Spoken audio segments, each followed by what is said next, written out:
Hello students, welcome to my YouTube channel. स्वागत करता हूँ एक बार फिर से आपका। आज हम क्लास 11 के एक बार फिर से वीडियो के लिए चालू कर रहे हैं। और पिछले कुछ वीडियोस में मैंने क्लास 12 के फर्स्ट चैप्टर के लिए डाले थे, और आज हम चालू कर रहे हैं क्लास 11 के फर्स्ट चैप्टर के लिए। इसमें से आपका पहला चैप्टर है फिजिकल वर्ड। पहला चैप्टर आपका फिजिकल वर्ड, और क्योंकि ये बेसिक है, पूरा इंट्रोडक्शन है फिजिक्स के बारे में, तो मैं आपको बताना चाहूँगा कि इसमें आपका कुछ टॉपिक है। जैसे पहला है व्हाट इज फिजिक्स, दूसरा है टाइप्स ऑफ फिजिक्स, तीसरा है टेक्नोलॉजीज बेस्ड ऑन प्रिंसिपल, और चौथा है सम इम्पोर्टेंट फॉरेन साइंटिस्ट। इसमें हम कुछ वैज्ञानिक जो कि विदेशी वैज्ञानिक है, फॉरेन साइंटिस्ट, उनके बारे में चर्चा करेंगे। और साथ में ही कुछ है इंडियन साइंटिस्ट, कुछ ऐसे भारतीय वैज्ञानिक हैं जो बहुत ही महत्वपूर्ण हैं, उनके बारे में हम आज चर्चा करेंगे। ओके, तो सबसे पहले मैं बता दूं कि इस चैप्टर में हम इंट्रोडक्शन के रूप में जानेंगे कि फिजिक्स है क्या, और फिजिक्स के लिए हम ये जानेंगे कि फिजिक्स कहते किसे हैं, फिजिक्स का मतलब क्या होता है, ये सब कुछ चीज़ें। इसमें पहला पॉइंट है आपका व्हाट इज फिजिक्स, जिसमें कहते हैं कि फिजिक्स क्या है। तो सबसे पहले चालू करते हैं physics. Physics is the branch of science.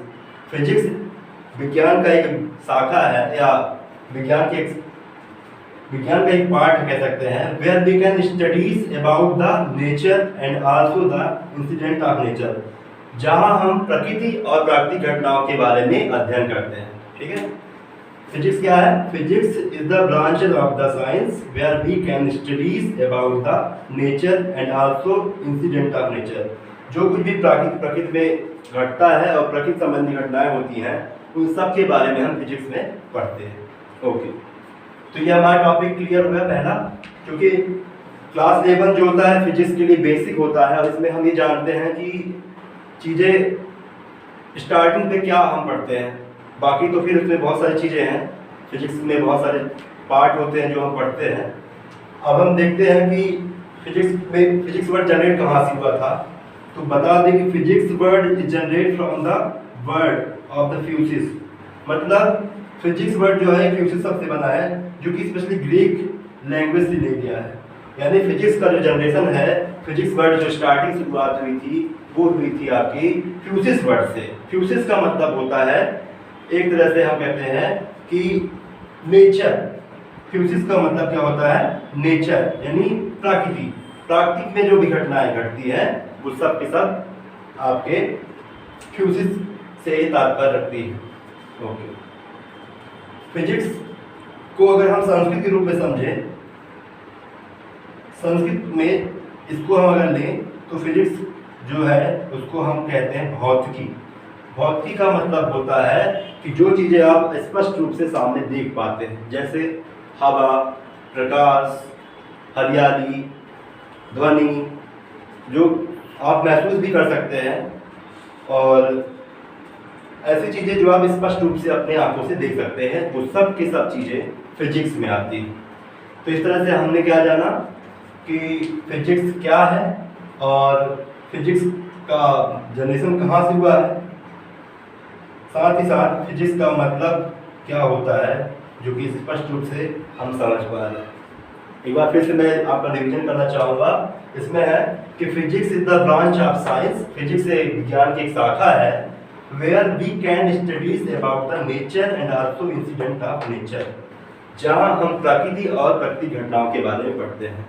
Study the nature and also incident of nature. Okay, इसके बाद हमारा टॉपिक है आज का टाइप्स ऑफ फिजिक्स। देखिए, फिजिक्स हर चीज़ के कई प्रकार होते हैं, कई भागों में बटा होता है, वैसे ही आपका फिजिक्स जो है वो बटा हुआ है। इसमें हम अगर इसके टाइप्स की बात करें, टाइप्स ऑफ फिजिक्स की, तो इसके स्पेशली दो ब्रांचेस हैं।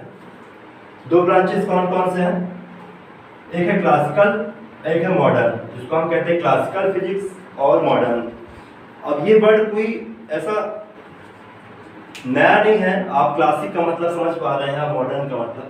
क्लासिक का तात्पर्य होता है पुराना। पुराना मतलब तो इसमें क्लासिकल फिजिक्स में वो चीज़ें आएंगी जिनका आविष्कार लगभग 13वीं 14वीं शताब्दी से शुरुआत हो चुका है। और मॉडर्न फिजिक्स में वो चीज़ें आएंगी जिनका इन्वेंशन अभी 19वीं सेंचुरी यानी 19वीं शताब्दी के बाद से और अभी जो रिसेंटली चल भी रहे हैं रिसर्च, वो सब की सब चीज़ें आती हैं मॉडर्न फिजिक्स में। ओके, तो बात कर लेंगे क्लासिकल फिजिक्स में कौन कौन सी चीज़ें आती हैं। क्लासिकल फिजिक्स में आती है आपकी जैसे मैकेनिक्स। मैकेनिक्स को हिंदी में बोलते हैं यांत्रिकी। मैकेनिक्स जिसमें सभी चीज़ें घटनाएं होती हैं, इसमें आप मौसम के बारे में पढ़ते हैं और बहुत सारी चीज़ें होती हैं इसमें। दूसरा है आपका थर्मोडायनेमिक्स, इसको बोलते हैं ऊष्मागतिकी। इसमें हम ऊष्मा और ताप के बारे में पढ़ते हैं। इसके बाद है जो सबसे मेन पार्ट है क्लासिकल फिजिक्स का, वो है लाइट। लाइट में बहुत सारी चीज़ें होती हैं, जैसे आप लाइट के बारे में पढ़ते हैं, रिफ्लेक्शन और रिपल्सन और टोटल इंटरनल रिफ्लेक्शन, बहुत सारी घटनाएं होती हैं, हम लाइट में पढ़ते हैं। इसके बाद साउंड है, साउंड को हम वेव के रूप में समझते हैं, लाइट को भी वेव के रूप में समझते हैं। इसके बाद है मैग्नेटिज्म, चुंबकत्व, और साथ ही साथ इसमें एक और चीज़ इलेक्ट्रिसिटी, जिसमें विद्युत और विद्युत के क्षेत्र के बारे में हम समझ पढ़ते हैं। तो ये सब चीज़ें किसमें आती है? क्लासिकल फिजिक्स में। अर्थात क्लासिकल फिजिक्स वो फिजिक्स का पार्ट होता है जिनमें बहुत सारी घटनाएं जो होती हैं वो कई शताब्दियों से इनके बारे में खोज हो चुकी है और जिनके बारे में हम कई विगत वर्षों से हम जान पा रहे हैं। लेकिन अब बात करते हैं मॉडर्न फिजिक्स की। मॉडर्न फिजिक्स मतलब इसका शुद्ध हिंदी होता है आधुनिक भौतिकी। आधुनिक भौतिकी मतलब जिनमें अभी रिसर्च चल रहा है, स्पेशली 19वीं सेंचुरी और उसके बाद से। इसमें सबसे मेन है आपका न्यूक्लियर फिजिक्स, इसको हम नाभिकीय भौतिकी के नाम से जानते हैं। न्यूक्लियर फिजिक्स वो फिजिक्स होता है जिसमें आप न्यूक्लियर फिजन और न्यूक्लियर फ्यूजन के बारे में पढ़ते हैं। आपने नाम सुना होगा, जिसे हिंदी में कहते हैं आपका नाभिकीय संलयन और नाभिकीय विखंडन। जी, एटम बम का तो आप नाम सुने ही होंगे। एटम बम जो होता है वो न्यूक्लियर फिजन पर काम करता है, काफ़ी भयावह होता है। इसके बाद है आपका क्वांटम फिजिक्स। क्वांटम फिजिक्स में अभी भी रिसर्च बहुत सारी हो रही है, ये सब मॉडर्न फिजिक्स में आती हैं। Nuclear physics, quantum physics. इसके बाद है माइक्रो प्रॉपर्टीज ऑफ सिस्टम, जो कुछ सूक्ष्म चीज़ें हम पढ़ते हैं तंत्र के बारे में, सिस्टम के बारे में। और इसके बाद है इलेक्ट्रॉनिक्स, तो इलेक्ट्रॉनिक ही कहते हैं। आज के जनरेशन जितने भी डिजिटल इलेक्ट्रॉनिक्स चल रहे हैं सब ये न्यूक्लियर मॉडर्न फिजिक्स के अंतर्गत आते हैं। और लास्ट है आपका नैनो टेक्नोलॉजी। नैनो टेक्नोलॉजी इसी बेस्ट पर काम करता है, आपके मॉडर्न फिजिक्स पर ही काम करता है। तो इस तरह से हम जान गए कि फिजिक्स के दो पार्ट होते हैं, स्पेशली क्लासिकल फिजिक्स और मॉडर्न फिजिक्स। क्लासिकल फिजिक्स में वो चीज़ें आती हैं जिनके बारे में खोज बहुत पहले से हो चुके हैं या जिनके बारे में हम बहुत पहले से जानते हैं, जो 13, 14, इवन 11 सेंचुरी से बताए जा चुके हैं। Mechanics, thermodynamics, light, sound, magnetism, electricity, ये सब के सब आपके क्लासिकल फिजिक्स में आते हैं। बात करते हैं मॉडर्न फिजिक्स की, तो मॉडर्न में सब कुछ आप जाने गए हैं। Nuclear physics, quantum physics, micro properties of system, electronics और नैनो टेक्नोलॉजी के बारे में हम पढ़ते हैं। ओके, तो हमारे दो टॉपिक अभी कंप्लीट हो गए, what is physics and also types of physics. Physics क्या है और फिजिक्स की कौन कौन से प्रकार होते हैं। आइए अब बात करते हैं आगे, जो कि है टेक्नोलॉजीज बेस्ड ऑन प्रिंसिपल। भौतिकी में कुछ बहुत बड़े इन्वेंशन हुए हैं जिनका नाम अभी मैं चर्चा करूंगा। कुछ ऐसे इन्वेंशन हुए हैं और उन इन्वेंशन के बारे में हम ये भी जानेंगे कि किस साइंटिफिक प्रिंसिपल पर ये काम करते हैं, अर्थात ऐसे कौन कौन सा आविष्कार हुए हैं और वो किन सिद्धांतों पर कार्य करते हैं। आइए देखते हैं सबसे पहले, जिसमें आपका एक साइड है टेक्नोलॉजी और एक साइड है साइंटिफिक प्रिंसिपल, इन दोनों के बारे में बताते हैं। सबसे पहले आप देखिए, सबसे पहले इसमें है एरोप्लेन, जिसको हम वायुयान कहते हैं। एरोप्लेन जो होता है वो बर्नौलीज थ्योरम पर काम करता है। किस पर काम करता है? बर्नौलीज थ्योरम पर।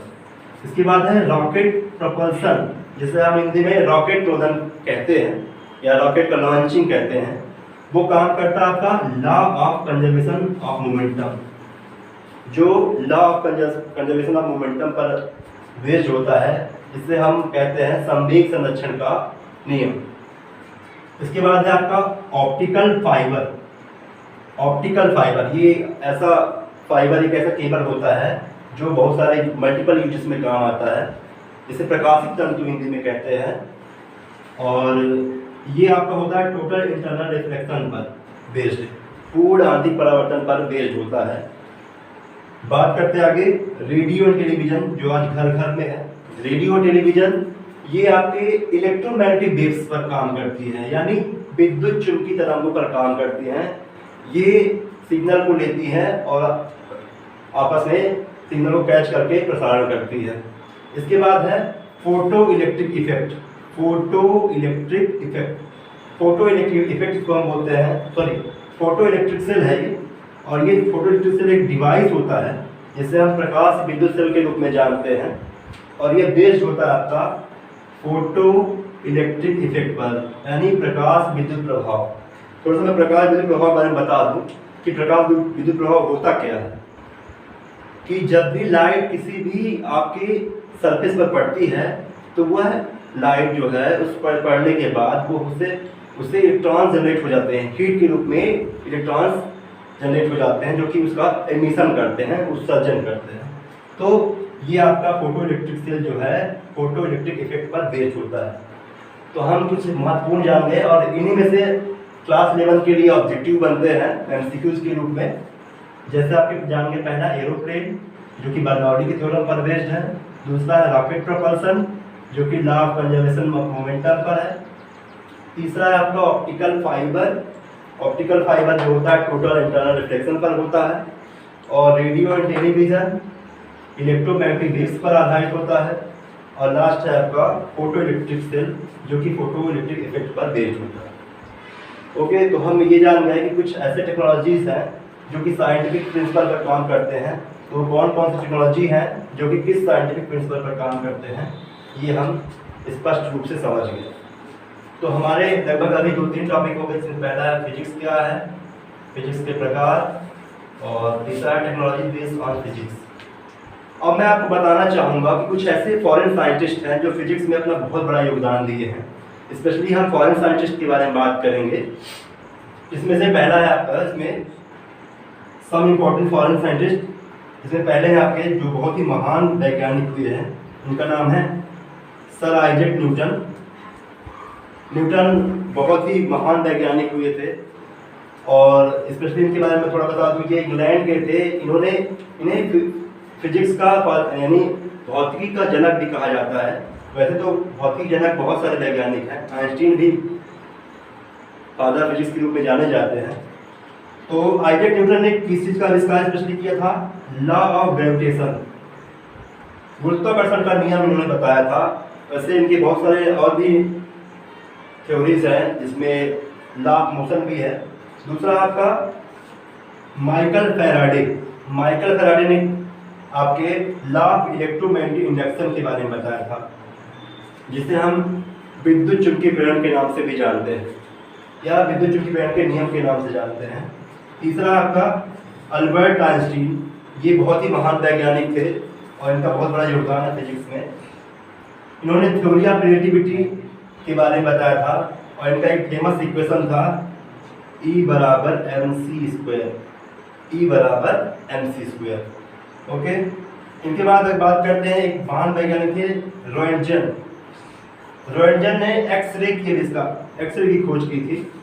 एक्सरे जो कि बहुत ही उपयोगी है आज के समय पर। और लास्ट बात करते हैं जो स्पेशली बहुत ही महत्वपूर्ण है, वो है मैरी क्यूरी, जिन्हें हम मैडम क्यूरी के नाम से जानते हैं। और इन्होंने आपके नेचुरल रेडियोएक्टिविटी यानी प्राकृतिक रेडियोएक्टिविटी के बारे में बताया था कि नेचुरली कोई भी रेडियोएक्टिविटी कैसे प्रोसेस काम करता है, कैसे जनरेट होता है। तो वैसे तो फॉरेन साइंटिस्ट बहुत सारे हैं, लेकिन हम कुछ ऐसे फॉरेन साइंटिस्ट के बारे में जो फॉरेनर थे उनके बारे में बात कर रहे हैं जो काफ़ी कुछ योगदान दिए हैं। जिनमें पहला नाम आपका फिर एक बार चर्चा करते हैं आइजैक न्यूटन, दूसरा माइकल फैराडे, तीसरा अल्बर्ट आइंस्टाइन, चौथा है रोएंटजन और लास्ट है मैरी क्यूरी। आइजैक न्यूटन ने लॉ ऑफ ग्रेविटेशन को बताया था, माइकल फैराडे ने लॉ ऑफ इलेक्ट्रोमैग्नेटिक इंडक्शन के बारे में बताया था और अल्बर्ट आइंस्टीन ने थ्योरी ऑफ रिलेटिविटी के बारे में बताया था। इनका फेमस इक्वेशन जैसे मैं बता चुका हूँ E = mc स्क्वायर। और रॉन्टगन ने एक्सरे के बारे में इन्वेंट किया था और मैरी क्यूरी ने नेचुरल रेडियोएक्टिविटी के बारे में बताया। तो ये कुछ फॉरेनर साइंटिस्ट थे जो कि महत्वपूर्ण हैं भौतिक विषय के रूप में, ये बहुत महान वैज्ञानिक के रूप में जाने जाते हैं। इसके बाद कुछ हमारे ऐसे भारतीय वैज्ञानिक भी हैं जो कि फिजिक्स में बहुत ही बड़ा योगदान दिए हैं। आइए हम उनके बारे में भी चर्चा करते हैं। सबसे पहले आपके सी.वी. रमन। सी.वी. रमन, इनका पूरा नाम था चंद्रशेखर वेंकट रमन और ये भारतीय भौतिक शास्त्रियों में बहुत जाने माने हैं और इन्होंने scattering of light by molecules यानी अणुओं द्वारा प्रकाश का प्रकीर्णन इसके बारे में बताया था और इस चीज़ के लिए इन्हें नोबेल प्राइज भी 1930 में नोबेल प्राइज भी प्राप्त हुआ था। सी.वी. रमन बहुत ही महान वैज्ञानिक थे। इसके बाद बात करते हैं डॉक्टर एच.जे. भाभा। एच.जे. भाभा इनका पूरा नाम था होमी जहांगीर भाभा और इन्होंने बहुत बड़े रिसर्च लैब में बहुत बड़े प्रयोग के रूप में इन्हें काम किया था। वो इनका काम था कॉस्मिक रेस, कॉस्मिक किरणों के बारे में अध्ययन। इसके बाद था विक्रम साराभाई। विक्रम साराभाई जो कि स्पेस रिसर्च में बहुत बड़े योगदान दिए थे इन्होंने। ये अंतरिक्ष अनुसंधान के बारे में बहुत बड़ा योगदान दिए थे इन्होंने। इसके बाद है जे.सी. बोस या जगदीश चंद्र बोस के नाम से जाने जाते हैं। इन्होंने शॉर्ट रेडियो वेव्स के बारे में बताया था। शॉर्ट रेडियो वेव्स यानी लघु सूक्ष्म रेडियो तरंगे, शॉर्टेस्ट रेडियो वेव्स के बारे में बताया था। और इसके बाद है जो भारत के बहुत ही महान वैज्ञानिक साबित हुए हैं, जाने गए हैं, मिस्टर ए.पी.जे. अब्दुल कलाम, जो कि भारत के 11वें राष्ट्रपति भी हुए हैं और इन्होंने जेट मिसाइल और सैटेलाइट की लॉन्चिंग के बारे में बहुत ही बड़ा योगदान दिया था और इन्हें भारत रत्न से भी सम्मानित किया गया था। तो आज के हमारे टॉपिक सभी होते कंप्लीट, जिसमें से हमने आइए फिर से देखते हैं कि क्या क्या पढ़ा आज। व्हाट इज फिजिक्स, फिजिक्स क्या है, टाइप्स ऑफ फिजिक्स, फिजिक्स के कौन कौन से प्रकार होते हैं। तीसरा है टेक्नोलॉजी बेस्ड ऑन प्रिंसिपल और सम इम्पोर्टेंट फॉरेन साइंटिस्ट और सम इम्पोर्टेंट इंडियन साइंटिस्ट। तो ये लगभग 4 से 5 बिंदु पर आज हमने चर्चा की, जो कि 11th क्लास के फर्स्ट चैप्टर के रूप में जाने जाते हैं, जिसका टाइटल है आपका फिजिकल वर्ल्ड। इसको हम भौतिक जगत के रूप में भी जानते हैं कि भौतिकी क्या है, इसके कितने प्रकार होते हैं, भौतिकी में किन किन वैज्ञानिकों का योगदान था, जिसमें कुछ विदेशी वैज्ञानिक थे, कुछ भारतीय वैज्ञानिक भी थे और कुछ ऐसे प्रौद्योगिकी हैं, टेक्नोलॉजीज हैं जो कि आपके साइंटिफिक प्रिंसिपल पर भी आधारित हैं। उन सब के बारे में हम जाना। आई होप कि आपकी क्लास अच्छी लगी होगी और साथ में ये आपकी नॉलेज को इंक्रीज भी किया होगा। स्पेशली आप अगर इस वीडियो को 2-3 बार देखें तो समझ में आएगा कि क्या ऐसी चीज़ें हैं जो आपको इसमें करनी है। और फर्स्ट चैप्टर के अकॉर्डिंग यही ज़्यादा इम्पॉर्टेंट है पढ़ने के लिए कि फिजिक्स क्या है और इनमें जो भी चीज़ें हैं महत्वपूर्ण, वो सब की सब अब हम चर्चा की है इसमें। आप प्लीज़ वीडियो को 2 से 3 बार देखिए और इसको सुनिए, समझिए, आपको चीज़ें क्लियर हो जाएंगी। आशा करता हूँ आपको समझ में आया होगा। तो इसे अगर आप आगे बढ़ाएं तो ज़्यादा अच्छा होगा, शेयर कर सकते हैं आप। और आज के लिए वीडियो देखने के लिए धन्यवाद।